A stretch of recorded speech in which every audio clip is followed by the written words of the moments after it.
Siempre hemos oído eso de que en la República Romana el poder era del pueblo. Pero, ¿hasta qué punto era eso cierto?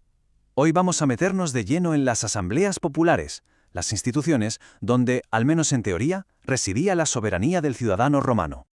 Venga, vamos al lío. La gran pregunta que nos va a guiar en todo este análisis es esta.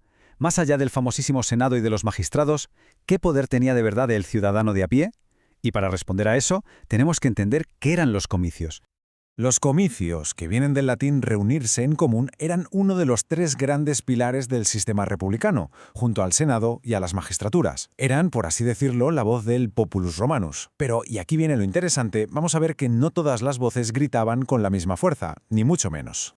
Y para entender por qué no todas las voces eran iguales, lo mejor es empezar por el principio, por la más antigua de todas, la comitia curiata. Esto es casi una reliquia, un eco de la época de los reyes. Fijaos, esta asamblea funcionaba con 30 unidades, las famosas curias. Al principio esto iba de familias, de clanes, de lazos de sangre. Pero claro, llega la República y este sistema pues se queda un poco anticuado. Y claro, al quedarse anticuada, la comitia curiata fue perdiendo casi todo su poder real, el político y el militar. Se convirtió en algo más bien simbólico.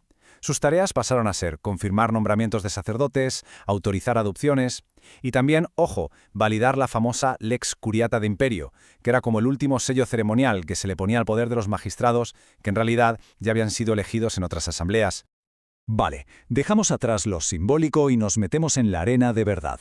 Ahora vamos con la asamblea más poderosa e influyente de toda la República. Aquí es donde se jugaba el partido de verdad y, como veremos, el dinero era el que marcaba las reglas del juego. Y para entender cómo funcionaba, es fundamental que nos quede claro este concepto, la timocracia. ¿Qué es esto?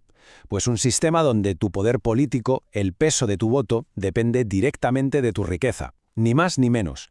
Lo que tenías, según el censo, era lo que valías políticamente. A ver, la población se dividía en 193 bloques de voto, las centurias, que en su origen eran unidades del ejército. Cada centuria, un voto. Hasta aquí parece sencillo, ¿no? Pero la trampa, el truco, estaba en cómo se metía la gente en cada una de esas centurias. Y aquí es donde se ve el truco del almendruco. Las clases más ricas, que eran una minoría de gente, controlaban 98 centurias. Y todo el resto de la ciudadanía, la inmensa mayoría, se tenía que repartir las 95 que quedaban. Si para ganar necesitabas una mayoría de 97 votos, pues las cuentas suelen solas, ¿verdad? Esto es demoledor. Ilustra perfectamente la realidad del sistema. En el momento en que los ricos se ponían de acuerdo y sumaban sus 98 votos, se acababa la votación. Punto. Se paraba todo. Los votos de los más pobres, de las clases bajas, muchas veces es que ni se llegaban a contar. Su participación era, en la práctica, un espejismo. Pero ojo, que la historia no acaba aquí. No todo era así de desigual. La República también creó otra asamblea con un espíritu completamente distinto. Una que sí ofrecía una vía, bastante más democrática. Hablamos de la comitia tributa. Y esta era radicalmente diferente. Su origen no era militar, sino civil. Y lo más importante, aquí no se miraba el dinero, no se miraba lo que tenías, sino dónde vivías. La organización era por tribus, por distritos territoriales. O sea, que lo que tenemos aquí son dos modelos de poder que convivían. Por un lado, la centuriata, basada en la pasta, totalmente timocrática. Y por otro, la tributa, basada en el lugar de residencia, con un aire mucho más democrático, donde el voto de cada tribu valía lo mismo. Y este fue un momento absolutamente clave. En el 286 a.C. se aprueba la ley Hortensia. ¿Y qué decía esta ley? Pues algo revolucionario, que las decisiones de las asambleas de la plebe, los plebiscitos, obligaban a todo el mundo. A todos los ciudadanos, patricios incluidos. Fue sin duda una victoria gigantesca para el poder del pueblo.